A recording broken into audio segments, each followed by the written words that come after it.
Ceci est un livre audio autogénéré par Google. Collection Philosophies artistes, dirigée par Bécani, L. Guimarães et Pétancelin. Premier trait caractéristique. La philosophie artiste est une philosophie académique aussi bien que non académique. Elle réouvre la porte de la philosophie à ceux qui ne sont pas des philosophes professionnels, les professeurs d'université et de lycée. Elle renoue avec l'idée que philosopher est commun à tous, et donc, avec des pratiques hétérodoxes, universitairement parlant.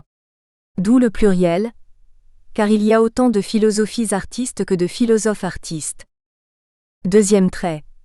La philosophie artiste assume qu'il n'y a pas de philosophie sans philosophe, de pensée sans penseur.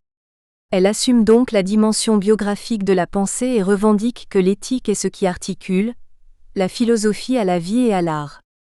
Troisième trait. La philosophie artiste souscrit à l'idée qu'il n'y a pas de philosophie sans philosophie du langage, qu'elle soit explicite ou implicite. La réflexion sur la place du langage dans la pensée y sera donc centrale. Son affirmation liminaire pose que les déploiements poétiques, ou expérimentaux, offrent de nouveaux modes à la pensée philosophique. Quatrième trait. Cette collection, construite en synergie avec les travaux de la revue du département de philosophie de Paris 8 et les recherches développées dans le séminaire de doctorat sur les esthétiques et l'anthropologie transculturelle, est donc ouverte aux philosophes étrangers, tels ceux venus de la pop-philosophie brésilienne.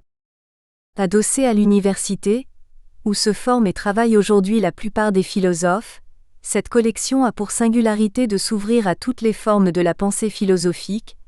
Elle peut emprunter les formes académiques, mais aussi, chaque fois que nécessaire, les chemins de l'essai ou du poème, du journal ou de la correspondance. Déjà paru. Jean-Pierre Bigeault et Mourir, 2021. Cezary Wojcinski, Ombre et lumière du mal, traduit du polonais par Éric Vaux, 2021. Laura Moscarelli, La parole de Protagoras. Fragments et témoignages, édition bilingue, 2020. Stavroula Bellos, Deleuze et son temps, 2020. Jean-Pierre Bigeault, Ce qui apparaît, 2017.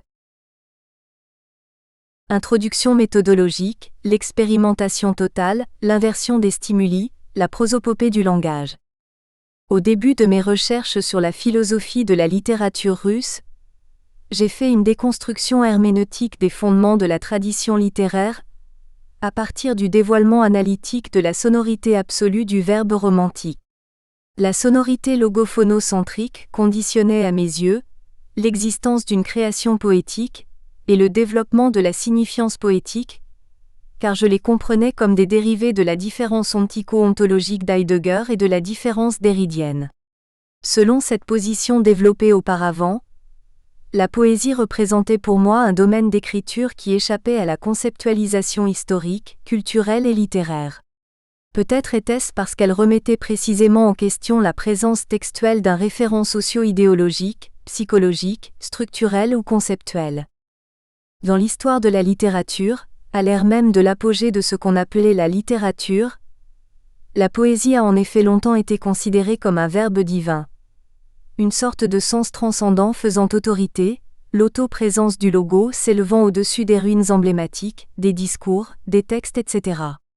La philologie et les sciences humaines s'étaient occupées en général de sa lecture et de sa reproduction, mais avaient oublié que la poésie avait subsisté comme création du sens, comme écriture quasi conceptuelle, et non comme la construction d'un système conceptuel complet. Elle s'établissait donc hors des limites de toute compréhension, comme si elle plongeait cette construction dans un temps entaché de prescription. La poésie paraissait ainsi constituer un discours construit, qui parlait de la possibilité même de la construction discursive. Elle pouvait par conséquent être considérée comme l'accomplissement d'une performance originale, c'est-à-dire comme création d'une forme, comme une activité emblématique basée sur une vision herméneutique du langage. Le performatif dans la théorie des actes de parole était alors compris comme un verbe-action. Il affectait même le sérieux d'une proposition émise et la manière désirée de percevoir, de penser et d'agir chez les interlocuteurs en ne mettant l'accent que sur le fait de prononcer une phrase performative. Dans l'analyse de la poésie russe, abordée en tant que système performatif ouvert, Il m'a paru possible d'élargir le contenu conceptuel de sa performativité, en l'interprétant comme un dispositif d'écriture, le dispositif d'écriture conceptuelle propre à la poésie et en interrogeant la disposition même de la signifiance poétique.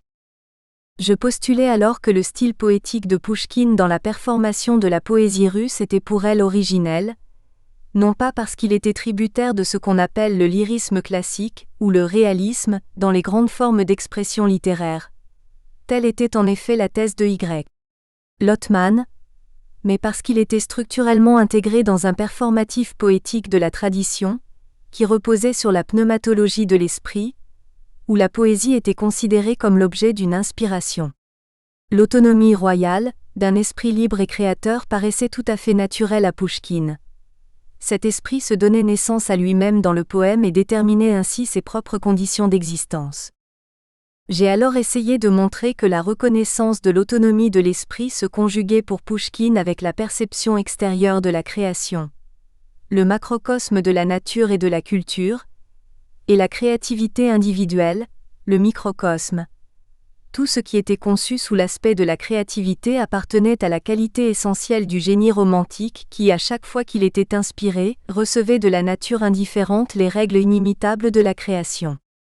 Sans parvenir à discerner pour autant les fondements chamaniques de la littérature, j'affirmais que dans le cadre d'une recherche phénoménologique, la structure intérieure pulsionnelle de l'esprit romantique et la perception qu'il avait de lui-même s'avéraient constituer une affection de soi, une affection de son être en soi et pour soi.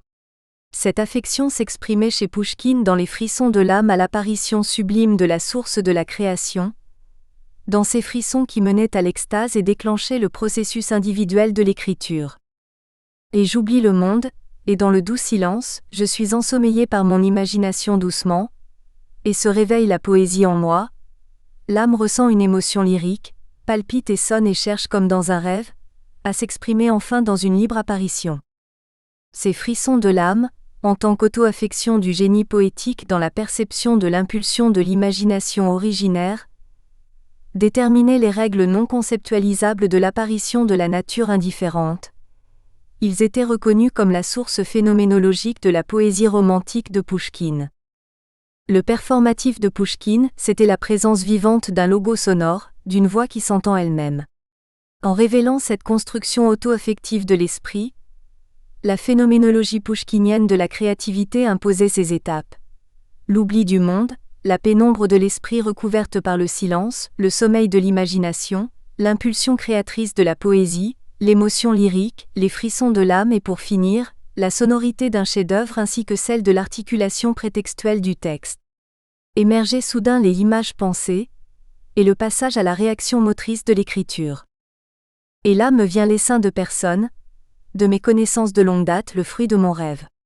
Et les pensées dans la tête sont agitées dans le courage, et les rimes émergent facilement à leur rencontre, et les doigts demandent une plume et la plume se tend vers le papier, une minute encore et les vers coulent librement. Cette phénoménologie poétique de l'esprit justifiait la transition, l'apparition de l'idée, l'agitation de l'imagination, l'auto-affection de l'esprit, l'excitation, les frissons, la sortie de l'esprit dans l'idéalité sonore, son de l'âme, l'articulation prétextuelle, les pensées, et enfin, l'incarnation textuelle. La réponse à la question de savoir pourquoi le concept d'harmonie s'était imposé à la muse de Pouchkine pouvait être formulée comme la recherche d'une unité d'équilibre du macro et du microcosme sous la modalité de l'autocréation de l'esprit romantique. Dans cette phénoménologie intégrale de la culture, le texte était considéré comme un signe du performatif initial, comme une réalisation de soi dans un verbe-acte sonore comme unité de la pensée, de la perception et de l'action. Il s'ensuivait que dans la littérature russe, il y avait eu un changement constant des performatifs approchés comme des dispositions conceptuelles de la pensée poétique. Le performatif absolu du génie romantique s'est vu dissous dans le performatif post-romantique avec Tchutchev, dans le performatif tactile de l'acméisme d'Akhmatova et de Mandelstam, et enfin dans la syntaxe paradoxale du postmoderne chez Brodsky. Mais je ne pouvais pas alors dégager les fondements conceptuels de ce changement, car je ne m'appuyais que sur la trace de la différence qui était elle-même un dispositif auto-affectif, émanant de la tradition phénoménologique et post-phénoménologique en philosophie. La logique de la performativité de la poésie russe demeurait ainsi pour moi autoréférentielle et bloquait toute possibilité d'approfondir mon analyse. À l'époque, je ne pouvais pas encore appliquer les schèmes de l'expérimentation chamanique, visant à élaborer une vision gratifiante du monde par la mimésis de la crise naturelle et par la violation des interdits. C'est l'anthropobiologie du langage qui m'a permis d'analyser la culture littéraire russe comme une expérimentation verbale de l'être humain. La base méthodologique de mes recherches a été empruntée à partir des années 2000 à l'anthropologie du langage de Jacques Poulain, qui a dégagé les mécanismes langagiers d'adaptation humaine à l'environnement. Né un an trop tôt et dépourvu de corrélations héréditaires à l'environnement, l'avorton chronique qu'est l'homme vit au départ un hiatus entre ses appareils sensoriels et ses appareils moteurs. Il ne peut se fixer à un stimulus pour déclencher un programme moteur à la façon des animaux bien formés et nés à terme.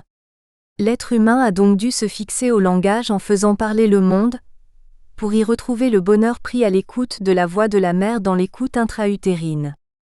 On voit ici s'opérer dans cette création de la parole du monde, une inversion des stimuli qui substitue la réception gratifiante d'un stimulus auditif et visuel à une réaction motrice en engendrant la réalité comme effet d'une identification immédiate des sons émis aux sons entendus.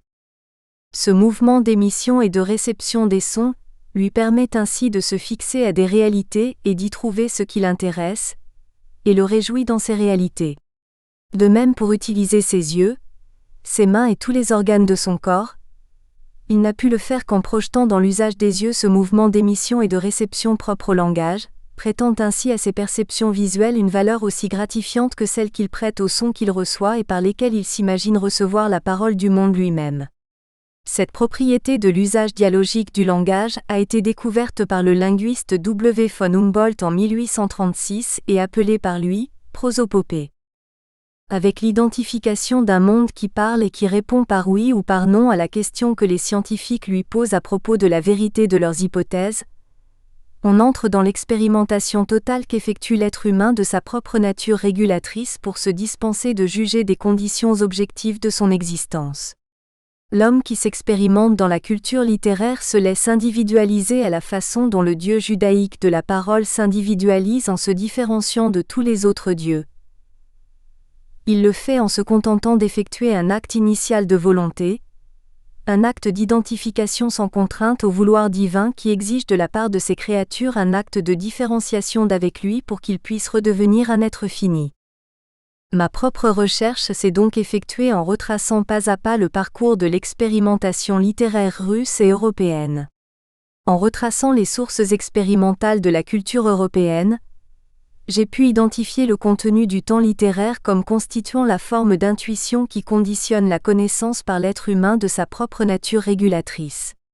Car le temps de la connaissance expérimentale investie dans la culture littéraire huite s'avère ainsi n'être qu'un reflet pur et simple de la dynamique de l'affectivité et de l'imagination productrice du sujet voulant. C'est pourquoi l'art, conçu comme ce qu'Hegel appelait la religion esthétique, ouvre une voie à la sensibilisation de la raison, car il prétend donner une forme d'expression à un esprit qui cherche à présenter les contenus de sa vie intérieure dans la pragmatique d'un scénario où se trouve assumée une coexistence des consciences qui s'insère dans sa propre dynamique, c'est-à-dire dans la dynamique temporelle et spatiale de l'art verbal. Le temps de la connaissance littéraire expérimentale vise à dévoiler les relations compliquées d'un auteur, d'un narrateur et des personnages dans leur réception des perceptions stimulantes qui provoquent les événements, c'est-à-dire dans les changements émergents dans le devenir du sens. L'écriture littéraire devient une forme de chamanisme qui permet de jouir d'une dissolution d'un sujet actif, d'un auteur présupposé producteur des circonstances exposées et d'un sujet passif, le narrateur et les personnages qui agissent à l'intérieur de ces circonstances. Le sujet parvient à imposer ainsi les résultats de la connaissance de la nature affective et réflexive au moment même où il fait advenir cet acte de connaissance. Ma recherche s'est donc développée durant toutes ces années, en retraçant les variations de la prosopopée poétique russe ainsi que son évolution, Puis j'ai étendu ma recherche à la culture européenne elle-même pour différencier les divers types et stades d'usage de cette prosopopée dans l'expérimentation totale dans laquelle se sont déployés aussi bien les sciences que les arts. Dans le présent ouvrage, les résultats qui suivent sont donc complétés par cette reconstruction de la dynamique de la culture européenne de l'expérimentation totale, tant dans le domaine philosophique que dans le domaine des arts et de la culture. L'idée de l'expérimentation totale de l'homme jointe à l'idée d'inversion de la direction de pulsion m'a conduit peu à peu à déceler les liens de la littérature russe avec la littérature européenne. Car c'est toute la littérature européenne qui est devenue le lieu d'une transformation de la réalité où celle-ci était objectivement vécue comme une réponse gratifiante de la connaissance expérimentale. Celle-ci anticipe tout résultat et confirme tout résultat de cette expérimentation en se contentant de projeter l'identification des sons émis aux sons entendus, opérés dans l'usage du langage, dans les domaines de la perception, de la pensée, du désir et de l'action humaine. Dès que la visualisation des résultats de l'expérience voit se perdre toute sa valeur dans la poétique des Lumières, et que le temps homogène des tableaux argumentatifs se brise pour entr'ouvrir les écarts de la temporalité authentique, le temps mécanique d'enfilade des tableaux se dissout dans le temps d'une écriture sentimentaliste qui cherche à se donner le statut d'une différence irréductible grâce à l'acte absolu de l'imagination productrice. L'essence de la prosopopée imaginative se voit réaffirmée dans le symbolisme romantique comme unité de l'infini et du fini. Ce temps s'identifie dans la culture littéraire européenne en se limitant par le développement inconscient de l'absolu, par exemple, chez Pouchkine à l'époque de son roman sur Onéguine, mais aussi en s'étendant, en trouvant son accomplissement dans la transformation de l'instinct de mort en un mode d'existence semblable à tout autre, dans la prose naturaliste de Leskov. Afin de mieux éclairer l'inscription de la littérature russe dans la culture européenne, il s'est imposé à moi de restaurer la dynamique du temps expérimental comme condition de la connaissance et de l'existence dans la culture littéraire, et ce, à partir même du classicisme. Dans la culture littéraire du siècle classique, exemplifiée par Corneille et Racine, le temps s'avère être une condition indispensable du développement de la nature affective de l'homme et de sa connaissance. La durée classiciste se veut en effet présenter une continuité dans les transformations de l'âme en les concevant comme des suites répétables des décharges pulsionnelles des agents, la haine, la révolte, le sentiment de devoir, le désir illégitime, qui débouchent sur des inclinations comportementales et celle-ci est s'apostrophe, objective à leur tour dans l'entendement réfléchissant et passif, qui se contente de les recevoir. Les inclinations irréfléchies se stabilisent dans des motivations objectivées, et donc dans des maximes du vouloir humain du seul fait qu'on y reflète les orientations aveugles à l'intérieur de l'esprit, et qu'on entende faire partager à d'autres les produits de cette simple réflexion. C'est pourquoi la durée littéraire classique tente à déboucher également sur une forme d'aboutissement des modes les plus puissants de maîtrise et de possession de soi, tout en présentant certains des résultats aliénés de cette possession sous la figure d'un souverain et de ses dictats moraux, politiques et sociaux. C'est le grand siècle qui ouvre les préconditions d'une connaissance expérimentale de la nature humaine à l'époque des Lumières. C'est pourquoi dans l'écriture littéraire des Lumières, le temps s'avère être une forme où s'enfilent les actes d'une recherche des régulatifs permettant de maîtriser notre nature pulsionnelle. Il n'y est donc pas évident de formuler les pures inclinations de notre sensibilité, à partir de leur simple occurrence dans notre âme. Aussi intègre-t-il aussi une durée dans la transformation des actes d'investigation en une composition de tableaux argumentatifs, les bijoux indiscrets 11 de Diderot, les contes philosophiques 12 de Voltaire, les romans de Sade. Leur schéma créatif équivaut à instaurer un espace de coexistence de libres argumentateurs travaillant sur des principes expérimentalement dégageables, à partir de l'organisation du monde extérieur et intérieur. Le temps des Lumières prétend exprimer la durée d'une application des règles d'une connaissance expérimentale du monde extérieur, qu'il suffit de transférer dans une analyse des motivations de la nature intérieure de l'homme. S'y ajoute toute la durée qui accompagne le dévoilement d'un argument plus fort, celui qui porte sur la nature créatrice de la nature elle-même car les effets de celle-ci se visualisent dans la conscience réactive humaine, qui fait partager dans l'écriture les résultats de cette visualisation, qu'on pense au fameux tremblement de terre de Lisbonne dans le Candide de Voltaire. Avec le surgissement du sentimentalisme, le temps d'une connaissance expérimentale de la réalité phénoménale, perceptive et réflexive à l'époque des Lumières se complique, par exemple dans les Rêveries d'un promeneur solitaire de Rousseau, car il faut alors refouler le trauma causé par l'indétermination généralisée de l'expérience scientifique du monde qui ne parvient jamais à s'assurer de la vérité de ses résultats de façon certaine. C'est ainsi qu'on passe à une simple conscience réceptive des effets des décharges affectives, et à la transfiguration de ces effets dans des faits concoctés par une pure imagination, où l'écrivain s'habilite à produire les régulatifs moraux de la perception, de la pensée, du vouloir et de l'agir. Il lui suffit pour cela de refléter leurs données intuitives dans l'imagination productrice, et de remplacer ainsi la réalité par un vécu imaginaire, c'est-à-dire par une image projetée dans une sensation réfléchissante de soi. Cette imagination sentimentaliste trouve son essor et ses limites dans la poétique du romantisme, et tente d'évoluer vers une sorte de force symbolisante. Le temps chez les romantiques constitue la durée d'une symbolisation de l'esprit. Celui-ci objective sa propre dynamique affective pour en faire la loi de sa propre existence. La vertu abstraite, propre à la conscience sublime du génie romantique, passe d'une prise de conscience du mal intériorisé, le mépris envers le monde, l'orgueil, à son ersatz, la libération spirituelle par laquelle elle s'approprie purement et simplement son idéal.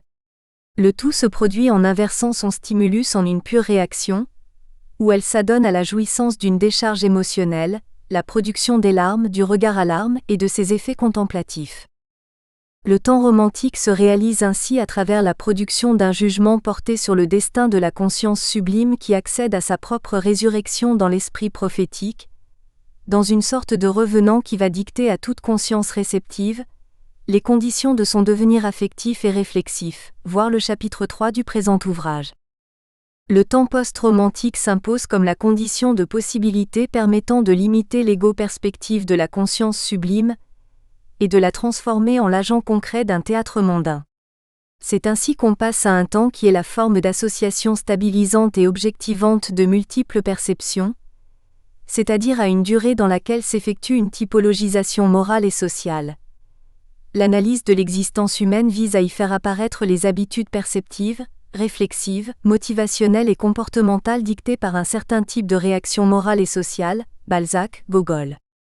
La culture littéraire post-romantique devient d'un acte de magie blanche où l'on évalue intuitivement des types de réactivité sociale et psychique, du seul fait qu'on se soit approprié un point de vue sublime sur le monde, ce point de vue ultime où l'on s'est approprié l'arrogance du génie post-romantique qui porte son jugement dernier sur la prétendue imperfection du monde produite par des cités transcendantales passives.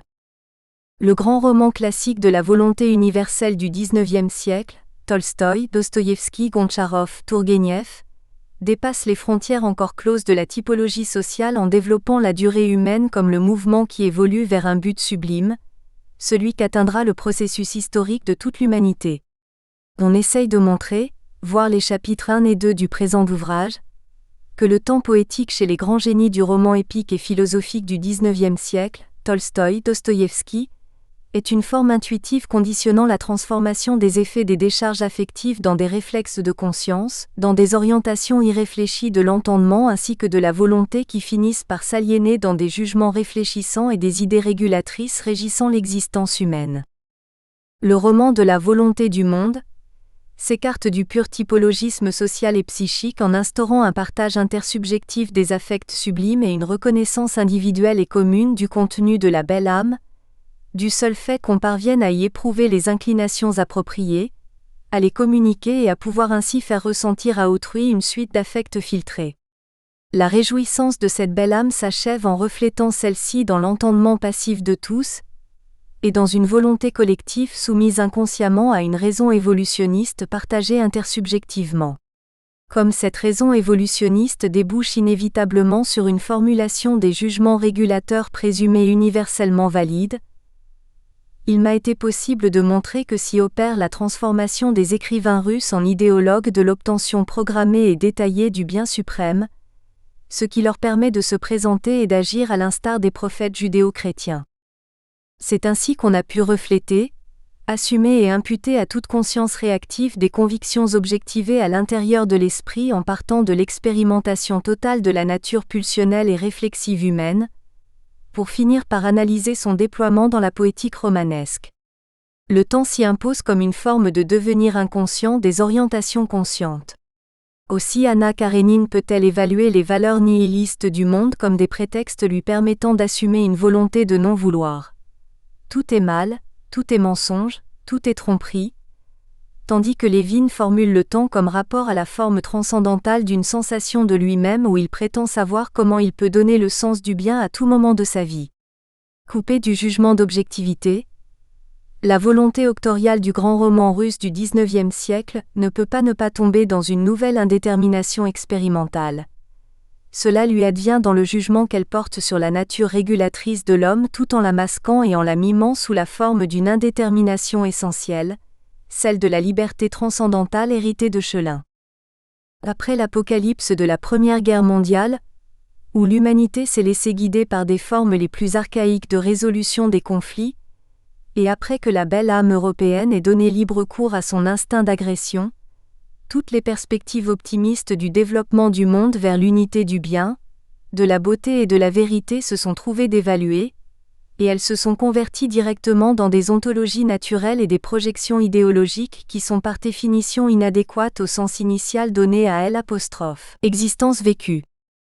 C'est ainsi qu'on voit naître l'art phénoménologique, Proust, Kafka, Gorky, comme une recherche du temps perdu, c'est-à-dire comme une époquée, comme une réduction infinie des attitudes naturelles, narrées et stigmatisées comme mode réfléchissant et mimétique d'une pensée et d'un comportement réactiviste dont la violence irréfléchie s'avère omniprésente.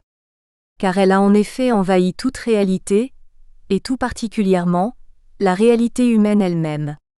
Le temps chez Proust 16 et chez Gorky 17 est une forme d'individuation et d'intériorisation indéfinie de la conscience intellectuelle et critique qui tente à réduire ses propres actes intentionnels, c'est-à-dire les effets de ses réflexes créateurs, à une simple contemplation de la mutabilité temporelle des choses du monde.